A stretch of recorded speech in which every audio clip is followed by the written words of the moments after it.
अब सीधे आपको रांची के प्रदेश बीजेपी कार्यालय लेने चलते हैं, जहां प्रदेश अध्यक्ष आदित्य साहू और नेता प्रतिपक्ष बाबूलाल मरांडी मीडिया से मुखातिब हैं।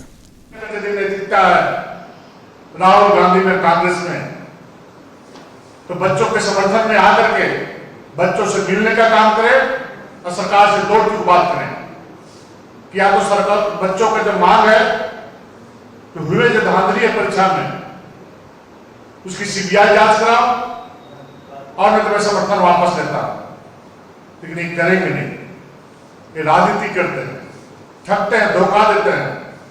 आज जिस प्रकार से हमारे बच्चों के साथ जो अन्याय अत्याचार हुआ है, 4 दिनों से पहले से कचले तार लगा दिए,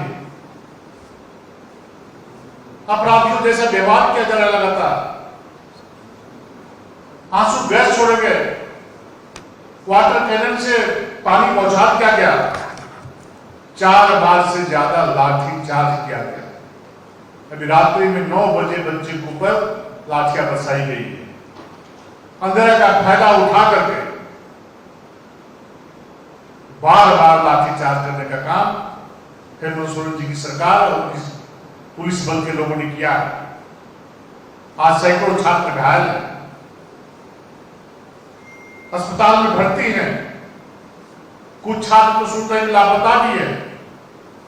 ये तानाशाही सरकार है, ये कांग्रेस के समर्थन से चलने वाली सरकार का तानाशाही झारखंड में नहीं चलेगा। और जिस प्रकार से बार बार वार्ता के नाम पर बुला करके छात्रों को ठगने का काम यहाँ की सरकार ने किया है, धोखा देने का काम किया है, लेकिन झारखंड के छात्र जैसे उनके इरादे हैं इनके झांसे में आने वाले नहीं है। इसलिए मैं चेतावनी देना चाहता हूं कि छात्रों के साथ इस प्रकार का बर्बरतापूर्वक कार्रवाई करना हेमंत जी की सरकार बंद करे।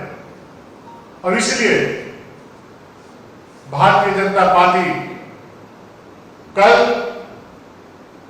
11 तारीख को प्रातः 8 बजे से संध्या देर रात्रि तक झारखंड बंद बुला रही है। अन्याय अत्याचार हम होने नहीं देंगे। हमारे बच्चे का अधिकार छीनने का घात किसने उनको दिया है? इसलिए कल झारखंड पूर्णतः ठप रहेगा, लेकिन आवश्यक सेवाएं वो मुक्त रहेंगी।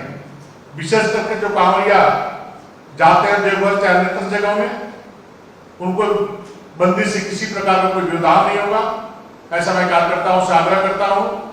साथ ही साथ वैसे आवश्यक सेवाएं, चाहे स्वास्थ्य संबंधी सेवाएं हो, जो अन्य सेवाएं हैं, वो सारी सेवाएं बंदी से प्रभावित नहीं होंगी। मैं कार्यकर्ताओं से आग्रह करता हूं वैसे लोगों को सहयोग करने का काम करें। आज के दिन इतना ही करते हुए बहुत बहुत धन्यवाद।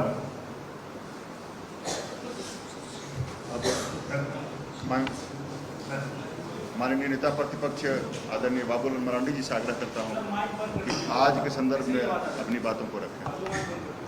ऐसी चलो भाई, बहुत बहुत धन्यवाद आप सबको।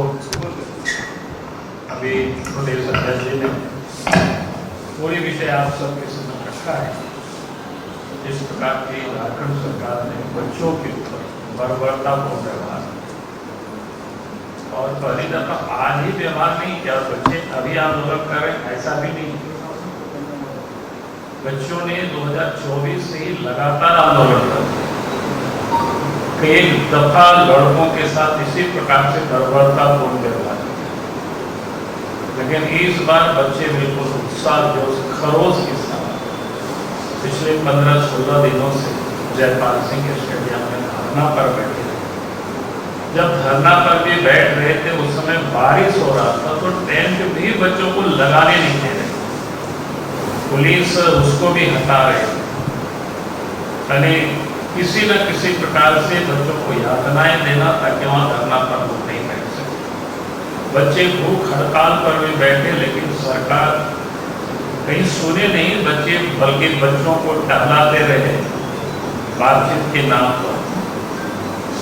और मैं इतना ही कहूँगा कि चूंकि झारखंड में चाहे जेसीसी हो या जेपीएससी, दोनों ही संस्थान में जितनी भी जो नौकरी की जो एग्जाम लिए वैकेंसी जो निकाली थी, दोनों ही संस्थान ने इन 6 वर्षों में नौकरियों को बेचने का काम किया और बच्चे उसके लिए संघर्ष करते रहे।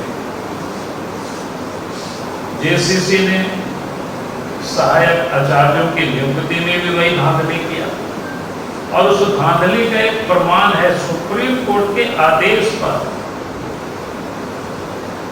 रिजल्ट भी एक बार में नहीं 6-7 बार 5 में जारी किया।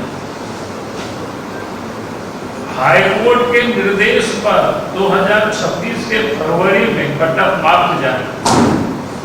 इसे साफ होता है कि सरकार की मंशा और नियत क्या है। फिर सीजीएल की परीक्षा में भी उन्होंने गड़बड़ी की।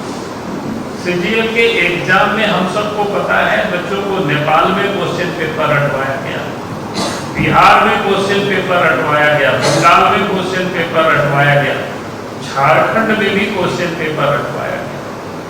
यानी उसमें भी भारी पैमाने पर गड़बड़ी हुई और उस घोटालों की उस समय जब सीआईडी जांच कर रही थी तो लगभग उस सीआईडी की जांच सही दिशा में थी, लेकिन अचानक हेमंत सोरेन की सरकार सीआईडी की उस पूरी टीम को ही बदल दी।